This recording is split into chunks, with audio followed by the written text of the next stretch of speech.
Adventos Crísticos, Adolfo Marques dos Santos. Capítulo 41. Cristificação renovada. Os compromissados com os adventos crísticos, aqueles que estão atualmente encarnados e retomando as suas tarefas adventistas de onde pararam nos últimos encarnes, sabem que os nossos superiores confrades aguardam de todos nós a palavra clara, o conceito fiel, abalizado, respaldado na confiança dele, o Mestre Jesus, que se faz incondicional, posto que sapiente e lógico. Cabe, portanto, aos compromissados, espíritos mais lúcidos para com as verdades eternas, orientar e amparar os comprometidos, aqueles que estão tendo na Terra a derradeira oportunidade. Neste momento seletivo, os que não despertarem em si o amor com mais abrangência serão transladados por ressonância para outro planeta escola, onde repetirão o curso primário, reprovados que foram na escola Terra.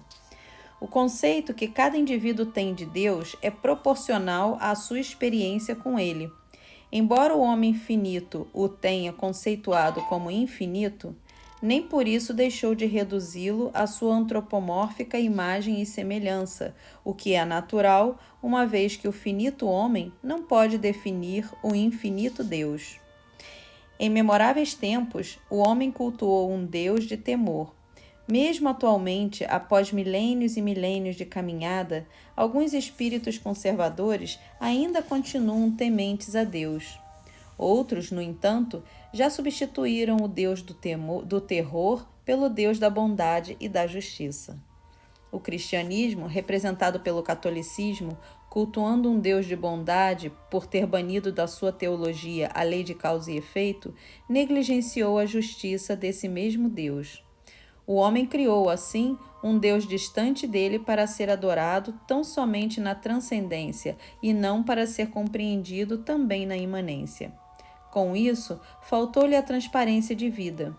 O ser humano, sem compreender, interiorizando as leis básicas e fundamentais da criação, a lei da reencarnação e a lei de causa e efeito, será um eterno professante daquilo que ele ainda não experienciou. Com isso, sustenta e ostenta uma teórica profissão de fé. A cristificação renovada, proposta pelos adventos crísticos, quer substituir o Deus Todo-Poderoso que beneficia uns e castiga outros, pelo Deus da justiça em que cada um é juiz de si mesmo. Em sua lei está implícito que, na ação, está a natureza da reação, de forma que cada qual colha o fruto da sua semeadura. De onde se conclui que o Deus de justiça dispensa as manifestações externas e infantis do homem, ofertando-lhe objetos com gestos de arrependimento e pedindo o seu perdão em uma tentativa de barganha. Ressaltamos e reafirmamos que Deus, com a sua bondade, perdoa sempre, mas a justiça de sua lei exige que se pague ceitil por ceitil. Deus é bom, mas é justo. A cada um segundo as suas obras. Essa é a lei de Deus, pois que a semeadura é livre, mas a colheita é obrigatória. O ser humano, conhecedor da lei de ação e reação, tem o dharma, ou seja, o dever de, verdadeiramente, só fazer ao seu próximo aquilo que gostaria que lhe fizessem. Com tal conhecimento libertador, as religiões que adotaram práticas exteriores, aquelas em que os adeptos não têm direcionamento para compreender a lei do Criador, deixarão de existir na Terra, tendo em vista que terminou a época de se improvisarem guias para orientar homens a buscar os céus, quando esses pseudo-guias estão chumbados na Terra. Na era do Espírito, aqueles que adotaram um método adaptado à psicologia de conveniência para comungar com os haveres do Pai, de fácil realização, mas sem nenhum sacrifício pessoal, sem força interior para, usando da liberdade, buscar a libertação pela aquisição do conhecimento ascensional transcendente. Estes, a lei da evolução vai excluir temporariamente do planeta Terra. Com isso, farão excursão por outros redutos no espaço sideral, até adquirirem evolução para reencarnar em mundos rígidos pelo mentalismo, a exemplo do que está começando a acontecer com a humanidade terrena regida por Aquário. O tão esperado final dos tempos para o início de uma nova era já chegou. Consequentemente, os terrenos estão sendo aferidos neste momento de consolidação e avaliação quanto aos valores éticos, morais e espirituais amealhados através dos tempos. É processo natural. É também momento de autoavaliação. É momento de verificar se aqueles que formaram, através dos milênios, a casta sacerdotal religiosa do planeta e que ofereceram à humanidade a solução para os problemas da vida além da vida, serão integrados por mérito às fileiras do Cristo Pai para continuarem reencarnando na Terra, ou se serão conduzidos a outros redutos do cosmo na condição de alunos reprovados. Alunos que negligenciaram a oportunidade de adquirir conhecimentos para a sua libertação íntima e para ensiná-los aos mais carentes de Deus. É de bom senso não esquecermos que cada um é juiz de si mesmo. Assim, quem ofereceu o reino dos céus ou recebeu promessas de salvação eterna, adotando uma moral com escapatórias litúrgicas e práticas exteriores, evidentemente não atingiu a graduação necessária exigida pela lei da evolução para continuar na Terra. Nesse caso, os ministros das religiões que se aproveitaram da inapetência dos adeptos, bem como os adeptos preguiçosos que preferiram barganhar com os céus, nomeando o sacerdote seu bastante procurador, todos, líderes e adeptos, inexoravelmente deixarão a terra, porque não atenderão às novas exigências do terceiro milênio. São espíritos de frequências baixas e que não conseguirão acompanhar a dinâmica do mentalismo. A lúcida e transparente proposta dos adventos crísticos, embasada na lei de Deus, dispensa intérpretes e intermediários entre os céus e a terra, devido à sua logicidade, pois não há salvação sem esforço próprio, sem graduação, assim como não há inspiração sem transpiração. Atentemos para a assertiva que consta das Sagradas Escrituras: faze a tua parte, que o céu te ajudará. Com a demolição natural das religiões sociais, aquelas que não têm nutrientes para alimentar os homens da nova civilização, as que mantiveram em mistérios as verdades eternas, que se colocaram na retaguarda do progresso científico, que repudiaram o avanço do pensamento mundial, serão encaminhadas aos museus para servir de dados históricos da infantilidade espiritual do homem terreno.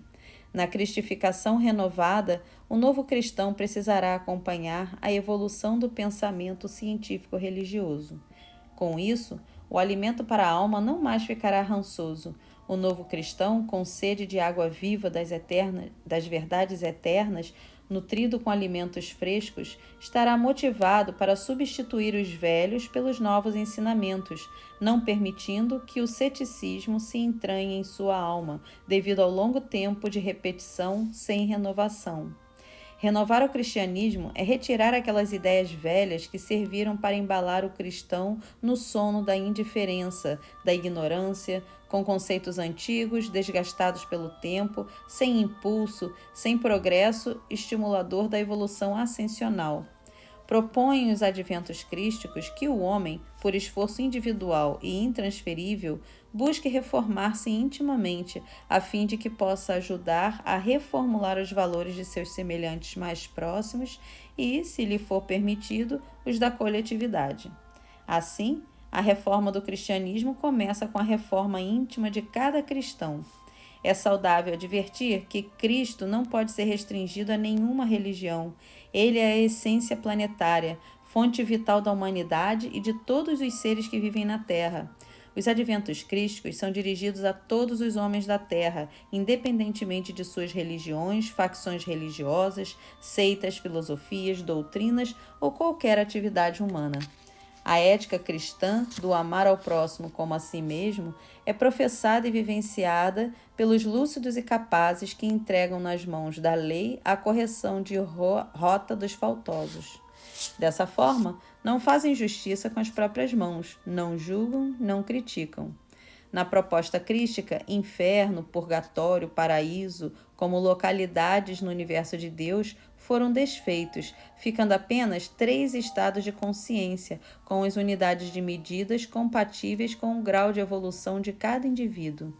Quem vive em estado infernal de consciência que procure dinamizar a sua essência crística, o seu eu superior, para libertar-se por esforço pessoal, porquanto, na lei do Pai, não existem escapatórias litúrgicas, aquelas outorgadas pelos homens. Conclui-se que, conhecendo-se a lei de causa e efeito, o materialismo religioso ou a formalidade religiosa sem substância, sem vitalidade, tende a desaparecer. O advento do Cristo esclarece quanto às verdades eternas, a fim de que o homem não tenha medo da pena em função de seus erros ou pecados, nem cruze os braços aguardando caírem dos céus as benesses celestiais sem esforço, sem mérito.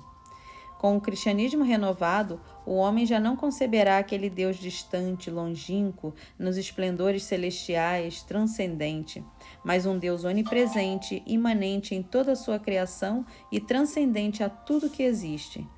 Intrínseca está na proposta adventista a regência da lei de ação e reação, o que faculta ao homem a transparência de vida, pois, se por um lado ele concebeu convenientemente a bondade de Deus, por outro negligenciou a sua justiça, e o justo não tem motivo para se esconder de Deus com medo de sua lei. Dessa forma, por ser comum a todos os espíritos a vontade e força do religare, agora, na era do mentalismo, será excluído o sacerdócio de conveniência, aquele em que o homem for desprovido da vocação missionária. Em sendo seleção natural, os ministros de Deus não serão mais aqueles intoxicados com ressentimento, maledicência, ódio, ira, mentira, ciúme, calúnia, mágoa, nem os portadores de distúrbio do afeto, facilmente identificados, devido ao semblante sem brilho, palavras sem entusiasmo e voz sem acalanto. O sacerdote, portador da religiosidade, será facilmente notado porque o seu magnetismo, as suas emanações são afetivas, fazendo regurgitar em seus ouvintes o amor a Deus sobre todas as coisas e ao próximo como a si mesmo. Uma vez que cristificar é imbuir-se dele, o Nazareno Mestre, em corpo e espírito, ou seja, é conduzir a vida dentro dos ensinamentos que ele viveu, é exercitar a intuição, direcionando a percepção no sentido de tentar compreender a grande luz desse espírito, a sua cosmicidade. Ninguém terá força interior para apresentar a proposta adventista e sustentá-la por convicção, se não o conhecer. Assim, quem vai representá-lo na era de Aquário, do mentalismo, sentir-se-á impotente se não tiver graduação compatível com o momento, tendo em vista que a lei de regência universal exigirá que somente os fortes e capazes guiem os homens, pois os fracos e incapazes deverão ser compreendidos e amparados. Será incoerente, após o planeta sofrer a varredura de fim dos tempos, encontrar um líder respaldado pela divindade para representar o Divino Mestre e a sua doutrina, que seja criatura de conduta dual, temperamento neurótico, irrupções de agressividade, desequilíbrio, desarmonia íntima ou constituição psicológica, em que predomine a afetividade obsessiva pelos tesouros terrestres, ao mesmo tempo em que se apresenta para a humanidade como o porta-voz dos céus a convidar homens a adquirirem os tesouros celestes. Um porta-voz do Mestre Jesus para a nova civilização do terceiro milênio será psicologicamente equilibrado, emocionalmente equipado para o desempenho da sacra tarefa, funcionando como intermediário entre a fonte-luz e os humanos seres.